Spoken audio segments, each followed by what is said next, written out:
What up, YouTube? Did we make it? What do y'all think? We made it. Whew. When I say I'm tired, I'm fucking tired, yo. So, yes, we have decided to go ahead and take our 34 break. Because we're tired. Like, we have ran. So, after I uploaded the video yesterday, wrote a chapter in my book, sent it off to the publisher, and I laid down to take a nap, to go to sleep, really, around 2:30, 3 o'clock, and I woke up at 8 p.m., my hours. So I did get a question, how was I going to make it with my hours, rolling over at midnight? It wasn't going to be enough hours to make those miles. Because I'm Central Standard Time, not Pacific Eastern Time, we got to roll out early. So whatever terminal you're out of, your home terminal is, that's where all your stuff is done. So it worked to my advantage. And I knew that in my trip planning, but didn't convey that to y'all, so cleared that up. All right, so see what we look like. That was the fastest live unload, by the way, I've ever encountered in my life. So I've already done post-trip, all that fun stuff. I've done all of my stuff. I don't need to be off duty. I need to be asleep. But I decided to go. I actually was in the bunk getting my stuff to take a shower and stuff. And so anyways, this is how much we drove today. Now, say I didn't want to do a 34-hour reset. I could go we're at the terminal in Oregon. I could go into the terminal and say, hey, I got 10 hours to work with tomorrow. And I got 10 hours pretty much to work with every day. That's going to keep recapping. And I would just keep driving. I don't want to do that. I need a manicure. My cuticles look like crap. My nails don't need to be cut. I like my time. So we made it. Still have 31 minutes on the clock. So here's what it looks like. Now, how do you read the clock? I know we've gone over this, but for the newbies, let's go over it real quick. So if you looked at this clock and you didn't know what the hell it was talking about, you would think that your 8-hour thing had 7 hours and 37 minutes. You would still think that you had 31 minutes of driving. Technically, I do have 31 minutes of driving if I wanted to go drive around and do whatever. I still have my personal conveyance time. That doesn't calculate into this. Still shows that I could be on duty if I wanted to be for 1 hour and 28 minutes today. But driving time, I would only have 31 minutes left. So what I'm going to do is sit around for 34 hours and wait for this whole fucking clock to fill up. I'm actually going to sit around 6 hours longer than the 34 hours. I'm going to sit around for the 40 hours because I only really like to drive from 4 a.m. to 2 in the afternoon. Especially right now, parking is a bitch. Showers is a bitch. I like to get in and get out. So I'm an early morning rising person. So that's the way I want to do it. And that's my prerogative. When you get in your truck, you can do whatever you want to do too. That's how it works, guys. So in total, I was on duty 11 hours a day. It took me the 10 hours and 28 minutes. And coming from Idaho all the way across the entire fucking state of Oregon and all of the fucking mountains, having to do 606 miles and actually fucking making it with having taken a 30-minute break, I was pretty impressed. But because we got up and started driving at 10 p.m., we didn't run into any issues because there was nobody on the fucking highway. There was no rain. There was nothing. So it was best case scenario, which is always good.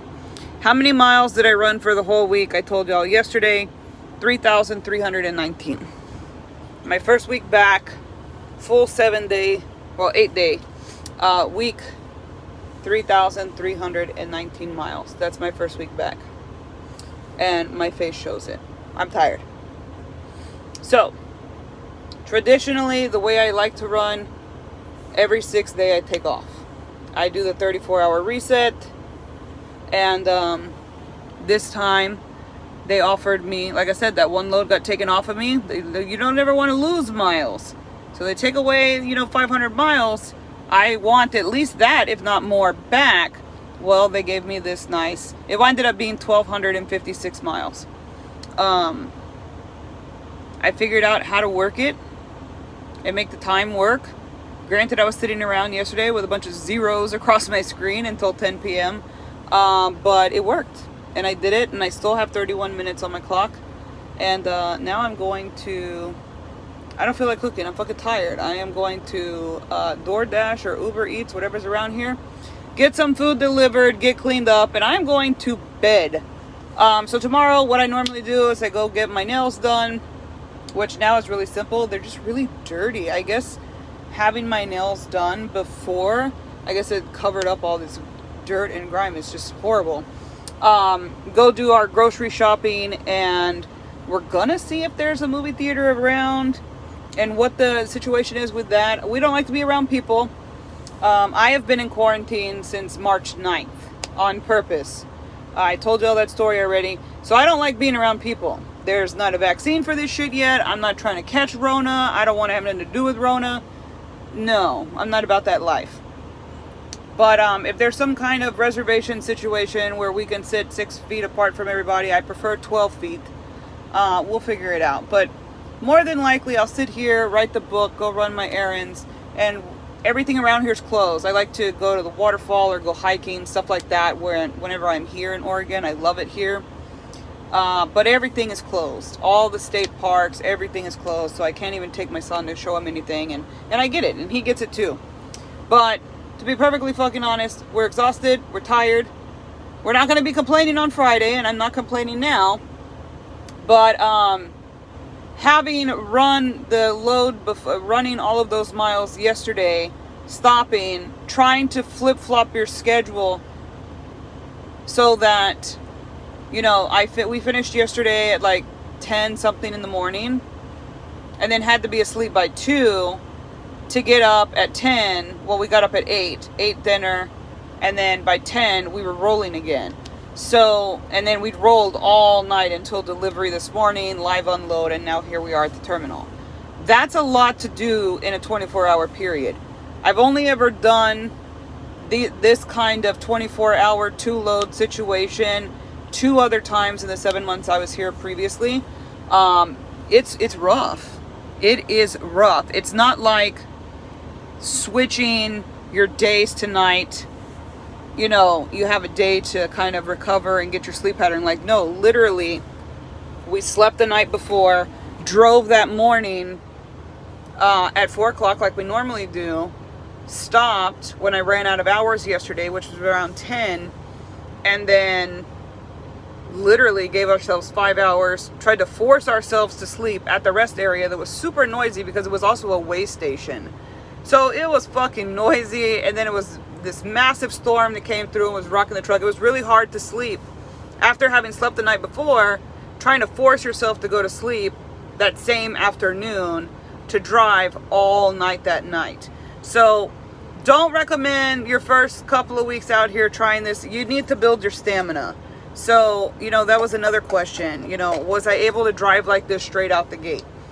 I'm not going to lie. My first mentor, the very first day, that fool told me to be at the fucking terminal at 7 o'clock in the morning. He didn't even roll out of his bunk until hours later. I was just sitting in my car with my thumb up my ass. And then he dicked around for a while, helped some random lady do some stuff, told me to go ahead and set up my stuff, which we already know the situation with that. There was no room to do anything, really. I didn't even know how to put the ladder down. And I had been up. I drove from Houston to Lancaster. I had to get up at 2 o'clock in the morning to drive from Houston to Lancaster. So we didn't get rolling that afternoon until around 3 or 4. And then, he drove to the first place, showed me what he was doing. And then, bam, we were going to, I think, New Mexico. We were on our way to Phoenix because I didn't have a mattress. And so my first day out the gate, the machine was telling him I needed to be in the sleeper, and I agreed with that fucking machine. Half the time I don't agree with this bitch, but that day I was tired. Like I had no business being behind the wheel. But for you newbies that are coming out and you're still, you're watching my previous videos and stuff, keep asking the questions, because there's always going to be room for improvement, no matter what job you're doing, what company you work for. Hell, if you even work for yourself, you should always be looking for ways to improve. Turn your negatives into positives, all of that good vibe shit that everybody's trying to live. I say shit because, sometimes life just fucking sucks. You can't have Care Bears fucking running around your throwing love, strength, or whatever the fuck it is world you think you live in. Sometimes life just sucks. So I roll with the punches. I don't candy coat things. I tell you like it is, and I try to give you the most honest and real case life, real life scenarios. This is what is going on in my life. Okay, when you come out and you're with your mentor I can't speak for, because I had two completely different mentors. The first one really didn't know what the fuck he was doing, and I let Swift know our differences, not to mention, his style of teaching definitely didn't go with my style of learning or teaching as well. And Swift hooked me up with the best fucking mentor. We're still best friends to this day. He just celebrated his birthday last week. Like, we still talk all the time. And he is fantastic, and he's a great friend of mine now. And I am forever thankful for him. If you get a mentor that you got a problem with, speak up. Everything with any company, with any relationships, whatever's going on in your life, communication is key. So you have all of these different options when you get out here. If you want to try to do the 34-hour reset and you get your check and you're like, fuck that, I could have made more money, communicate that with your driver leader and your team, whatever terminal you're with. If you get out here and they're like, okay, go ahead, and they run you, and then they're forcing you to reset, but you don't really want to, you want to use those 34 hours to make more trips, communicate that with your driving team. Don't just think you get in this truck and whatever they tell you, you got to do. I'm not saying come out here with a list of shit that you will and won't do. I am guilty of that myself. And sometimes my terminal manager has to sit me down and be like, hey, let's revisit this situation. And sometimes he had to pull me and check. I came back, I took care of my bullshit that I needed to take care of before, and I came back just totally open to doing whatever. I missed trucking. This is something that I thoroughly fucking enjoy. So I don't really care as long as my tires are running. Before, I was like, oh, I don't want nothing under 500 miles. I don't want this. I don't want that. And, I came in here, and even though I was being a total dick, they were really fucking helpful, because they gave me, for the most part, what I wanted when I asked for it. And a lot of that has to do with communication. It has to do with your team and the fact that I just really wanted to run. Now, if you don't want to run like that, don't feel that you have to. If you're tired, fucking sleep. Swift doesn't want you running their equipment or endangering your life if you're fucking tired. I am tired right now. But when I'm behind this wheel, I'm not saying that I'm tired, I'm exhausted, I need to fucking go to sleep. I slept for 8 fucking hours. So, no, I didn't need to go to sleep. I wanted them to hurry up and empty my trailer so that I could get closer to this terminal so I could go to sleep. But seriously, guys, some of these questions, going back to the mentor video, everything is about communication. You will figure out what works for you when you get in your truck by yourself. While you're with your mentor, or while you're watching any of these trucker videos on YouTube, pay attention. The people that are saying the same stuff over and over, take notes. I took notes. I took notes from my first mentor's videos. I still have some of those notes. The guy knows what he's doing. He just didn't really know how to convey that in a teaching manner. So, everybody's going to have something to offer you. But ultimately, when you get in the truck by yourself, you have to analyze all of that data yourself and figure out what works for you. So none of us on YouTube or anywhere that you're going to go, none of us are going to have the fucking answer for you, unless it's something mechanical. Then I'm probably pretty sure there's only one way to do some of that stuff. But for the most part, as far as trucking goes, should I say trucking, you're going to figure out what works for you. So everything even that I share, these are just examples of options that you have. You'll figure out what works for you. I see a lot of people that are just going to orientation, or they just called the recruiter, or there's even 2 of them that are already at the academy, like thinking this shit is life or death. The job itself is life or death. If you don't know what the fuck you're doing, you're gonna die, and you might kill somebody else in the process. That part of it is life or death. How you run this clock, you don't need to be thinking about that right now, because you don't have a clock to run. Ask questions when you're with your mentor. Ask how they run. Compare it to how you think you want to run. When you get with the mentor, you're going to learn really quick what your stamina is. Right out the gate, even having been up all fucking day and night, I'd been up for 14 hours before we started driving. Please believe I drove 10 fucking hours to goddamn New Mexico. And I did it. And I was fucking tired. It was dead silent in the truck because everything is a fucking distraction.